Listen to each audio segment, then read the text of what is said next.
Welcome back, viewer. If you are just joining us, you are watching The People Show. And today with us on set is the Netherlands Ambassador to Kenya, His Excellency Frans Makken. We have been discussing with him, and he's been painting a picture of what his country is all about. And right before the break, you were just drawing this picture of, the relations between your country and other countries out there. Maybe you can just tell us a little bit more. At this particular time, we are more used to the kind of bilateral relations where other foreign countries, when they deal in another country, it's more about the relationship between the country itself and the government. But as you're telling me right during the break, slowly you guys are breaking away from that and introducing this whole aspect of working together with the private sector. Maybe you can just tell us a little bit about that as well.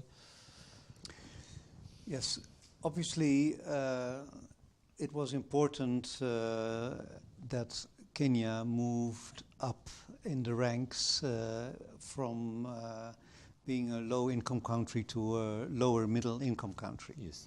Meaning that the average income of the Kenyan had increased to a level where you have more opportunities to work through private sector. Yes.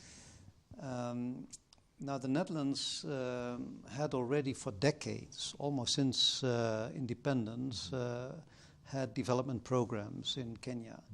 And we had been concentrating very much on water and food security. Yes. Now, the water aspect, I know that the Netherlands obviously is known for us being experts in water management. In water management, yes. And also maybe interesting for your young viewers is to know that 2/3 of the Netherlands is basically below sea level. Oh. Where I grew up, my house was behind the dike, and if the dike wasn't there, there was no life possible. So if you land in Schiphol Airport near Amsterdam, yes, you are about 6 meters below sea level.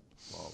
So in the 17th century already, we started to build dikes, and then you have the specific problem that you don't have to get rid of the water, but the water has to be pumped up before it can be drained. It can be drained. So in that sense, the water management was part and parcel of our survival. Mm-hmm. Survival of the sea, but also survival that you had to agree among each other how you would regulate the water. Yeah, so in that sense, if people know the Netherlands as a very egalitarian society, it has its roots basically in the 17th century when the fight against the sea and the water of the rivers was one of a common enemy, if you want. And so you always had to agree, because some people want a lot of water for their crops, others want less water for whatever reason. Always had to agree. But the threat of the waters was a threat that was equal for rich and poor people. Sure. So in that sense, so that experience over the years has culminated into a country which is very innovative when it comes to finding solutions to any problem with water. And you can see that our development cooperation over the decades had a very important component when it came to water management, being it too much water or not enough water, or having to harvest water, to save water, to irrigate. There's and related to that, the food security issue. I think also that really emanates from the fact that the Netherlands is a very small country. Yes. Kenya is 17 times bigger than the Netherlands. Oh. We are second. If it comes to agricultural exports. Right. But the being with so many people on a very small area, we had to be very innovative also in growing food. Sure. So in that sense, the food production that we have on 1 square meter is among the highest in the world, and for some crops it's the highest in the world. So in that sense, all the innovation there is in water management and crop production are the ones that emanate from us being very densely populated on a very tight patch of land. Now if I may, what's the population, the total population of the Netherlands? Is 17 million. 17 million. Yeah. Right. On a space of... On 1/17 of Kenya. Oh. Yes. All right. I can paint that picture in my head, yeah. Yeah, so it is, if I'm not mistaken, something like on average 360, 370 on a square kilometer. So in that sense, the technology and the innovation that we had developed, we wanted to share with the world. That was, if you want, a mission. And many of our programs, development programs, were geared towards transfer of this technology. But as I was just saying, with Kenya, there are so many opportunities with people who are already investing in agriculture. They are ready to adopt innovative ways of production, that there is a market, if you like, for our knowledge and experience. So gradually in the last few years we have capitalized on, if you want, the goodwill that we built up in our development programs over the decades that were mainly in water management and food security, dairy as well. That's we are now very much focusing on private sector initiative in these value chains, because old projects sometimes concentrated on, well, you have a maize crop and you show through agronomic methods how you can grow more maize. But what you want is the whole chain to be okay. You don't earn more money if you can't sell the maize. So if you've paid for the inputs, then you also want to have a ready market for it. So when we look now at development, we look at the farmer, but all the way through the logistical chain to the consumer. And that consumer can be in Kenya, but also in Europe. A big example may be the flower sector. Undoubtedly, you've been in Naivasha. You have seen all the greenhouses there. So many have been started by Dutch entrepreneurs who are exporting the roses to the Netherlands. In fact, they're exporting so much that Netherlands is the only country in the world with which Kenya has an export surplus. You're exporting more to the Netherlands than that we are importing from Kenya. So in that sense, then we are exporting to Kenya. So in that sense, the relationship is an intense one, and that is totally private sector. There is no aid there. So we take that as a cue that there are so many entrepreneurship in the Kenyan private sector, but particularly also in the agricultural sector, that we can tap into that. And as an embassy, we try very much now to provide incentives to get projects starting. But the projects always should have beneficiaries on both sides. It should not be just a donor and the recipient. No, there should be partners. If a Dutchman grows vegetables in Naivasha and exports them to the Netherlands, then everybody should benefit. And that's the idea also in dairy and in horticultural crops, when the fish culture. These are all areas where we have many small incentives to get business going. During the last meeting that happened in Nairobi, the Forum for the Blue Economy, Yes. your government also took part in that, and you are represented there, actually. And as you mentioned, well, that Netherlands is very good when it comes to water and water management. Maybe you can just bring us up to speed with some of the projects that you guys were involved in, and some of the work that you are doing towards the same, because as we know, Kenya is a country that is also quickly developing, but then as it stands right now, we haven't really taken advantage fully of the vast bodies of water that we have, both like lakes and also the ocean, in terms of trade, in terms of fishing, and protection of marine life, environmental conservation in the same. Maybe you can just tell us if maybe you got some projects that you're working on towards that area as well. I think the Blue Economy Conference was a very, very good opportunity for many countries, including the Netherlands, to show off what we have, what we have on offer. We also are concerned about the oceans, the quality of life in the oceans, the quality of the water itself, yes. The marine litter problem, the plastics. Yes. So as a maritime nation, we depend so much on the sea. Without the sea, we would not be what we are today. Sure. Whereas a vast country like Kenya has been much more on the land, yes. And looking for development on the land rather than the sea. Yeah. So you're right. I think Kenya has still lots of opportunities where, first of all, the coast now is being used for tourism, yeah. Which is an important money earner for the Kenyan economy. So it's also important for Kenya to have clean beaches, yes. And to protect marine life close to the coast.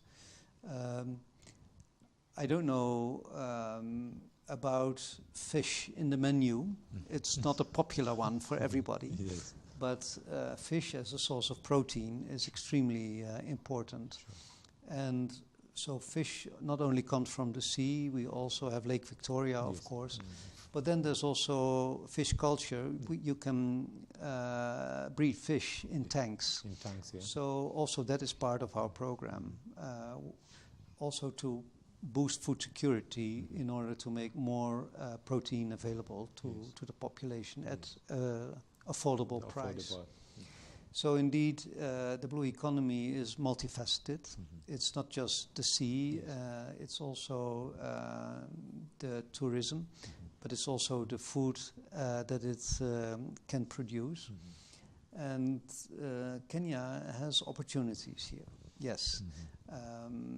We know about the plastic soup, the plastic problem, and also Kenya is suffering from it. Your coast, your sea life is suffering from it. So we were proud that during the Blue Economy we could present in a very innovative and a creative way that we are dealing with the problem. Yes. We had this guy who was surfing, young Tinga, who was surfing the seas and the litter just to show how big of a challenge it is.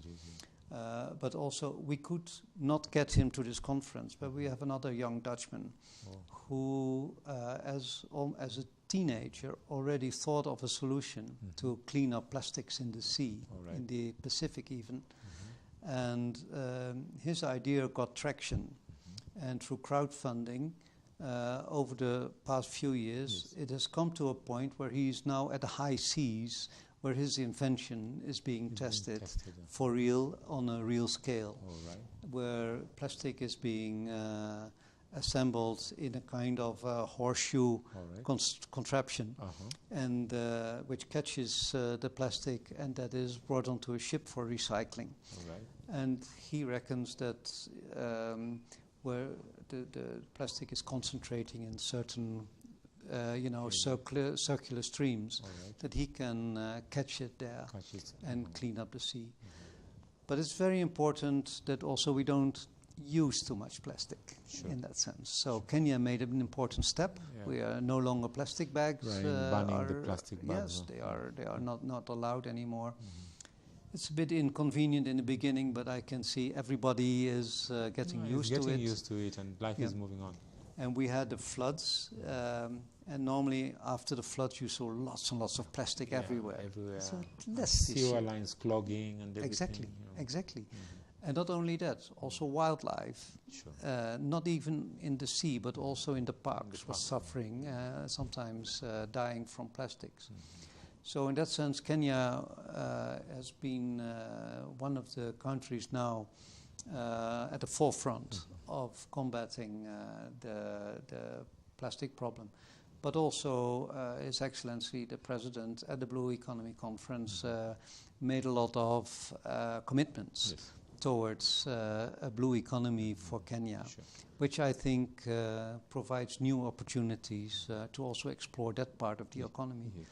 And the Netherlands, as I said, as a maritime nation depending on the sea, whatever innovative solutions we have, whatever technology or experience we can transfer, we are ready to do that.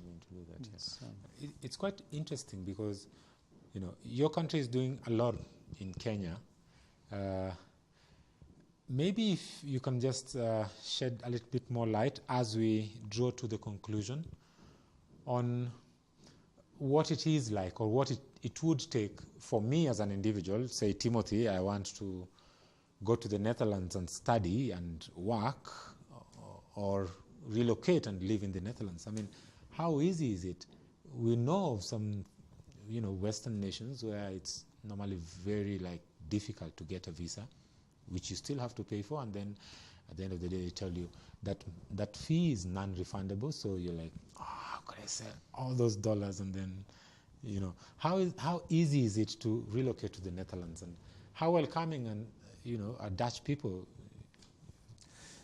I think that the Dutch people, and it's not because I'm ambassador of the Netherlands, but I really think that the Dutch people are genuinely very open and welcoming, and that they are open to other cultures. And the fact that this whole wave of migration hit us a little bit unexpectedly in 2015 has changed the mind of some people, because they got a fear that they maybe, you know, the influx may be too much and that they could not handle it.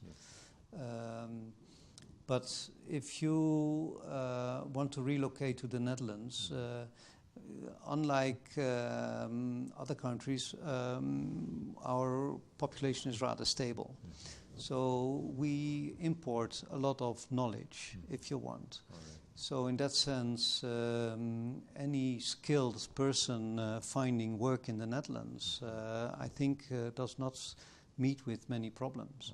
But yes, if you apply for a visa, you have to pay a fee, and if there is any reason to reject you, you lost that money. I'm aware of that. But if you want to study, I would say go to the website and try to see what is possible with our fellowships and our short courses. There are lots of opportunities. If you look for work, see what skills you have and if they are needed in the Netherlands. If there's any way to find out, maybe from the Kenyan community in the Netherlands, or if you have any relatives or friends there, how it is to get started. So it's just going there will be difficult. That I advised against it. But if you're well prepared and you have skills to sell, so to say, then you are most welcome to see what your opportunities are. In terms of culture, I mean, you've been in Kenya for 3.5 years. Culture-wise, what would you say Kenya is like? I mean, you already told me you don't like nyama choma. But then, not that you don't like, it's not your favorite, but is there any special culture in Netherlands that people out there would want to know about? Well, you know, we have visitors programs, which means that Kenyan youngsters are invited to the Netherlands and to get experience. All right. Particularly in our human rights programs, various human rights issues that are being dealt with by us in our programs here in Kenya. We invite influential persons who are influential to the Netherlands to see what's happening on our side. All right. And so, not my opinion, but what I hear from them, I talk to them when they come back. They say, well, there's a lot of cold food. Cold food. Cold lunch and cold breakfast. But otherwise, they think that they see how organized we are. We are always on time. And there is... you don't just drop in with people, you make appointments. So that's, for the Kenyans, it's something to get used to. When you come from your Kenyan society into this highly regulated modern society where things go by the clock, by the agenda, and where people, well, if you want to see each other, you make an appointment.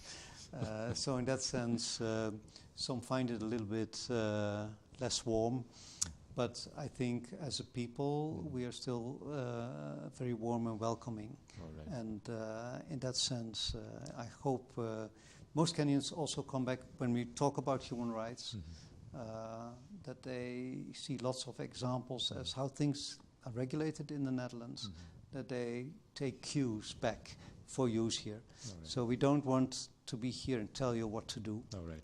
Just rather send people, see what you see, and take back what you think is useful in your job, in your environment, or in your mission, your dream. Maybe before we end, culture-wise, you know, culture is vast. We've got the arts. We have seen many countries, foreign countries, engage Kenya more when it comes to the arts. We've got things like music, we've got things like dance, we've got like that's both performing arts and, you know, things like painting and Maasai works and stuff like that. Any exchange programs that you guys have in terms of culture-wise with Kenya that you guys run that we need to know about? Well, there is culture in the sense that we have a budget for sports and culture. All right. It's not big, it's not much. All right. But I must say that in the Dutch community here in Kenya, there is interest for young painters who are a little bit away from the traditional art, which has its own right to exist, obviously, as your culture, like we have our culture in our museums. But there is a very young and vibrant artist group that is being exposed in some studios that are run by Dutch people. All right. I've also been to projects that we have with some youngsters who are prone to radicalization. So in that sense, we have projects where they make music, where they come together in community centers, where I can see that they are extremely creative. And sometimes copying from the West, sometimes really making a mixture of local culture, a real fusion, if you want, where I think if we would have the funds, we should do more, because it's so nice that when young people meet each other, just within the context of a culture and the art of music or painting, that makes you brothers and forget about the rest. Well, I think that's interesting. The reason I couldn't miss asking that, personally I have a background in painting and fine arts, so I think now I know the secret, and I think I'll follow up on that. Well, Mr. Ambassador, I think that brings us to the end of our show today. Thank you very much for honoring our invitation and for coming. I would like to have you back again so that we can talk more on development issues as well. But for now, we'll just end it there. Thank you very much for honoring our invitation. Thank you very much for having me. Well, viewer, we have come to the end of our program today. Thank you very much once again for joining us as well. If you're watching us, for any comments, suggestions, or opinion, you can drop us an SMS on 21144. 21144 is the number, or you can also drop us an email on info@gbskenya.com. My name is Timothy Omondi. Thank you very much once again. Let's see you again next time, same place. It's bye-bye for now.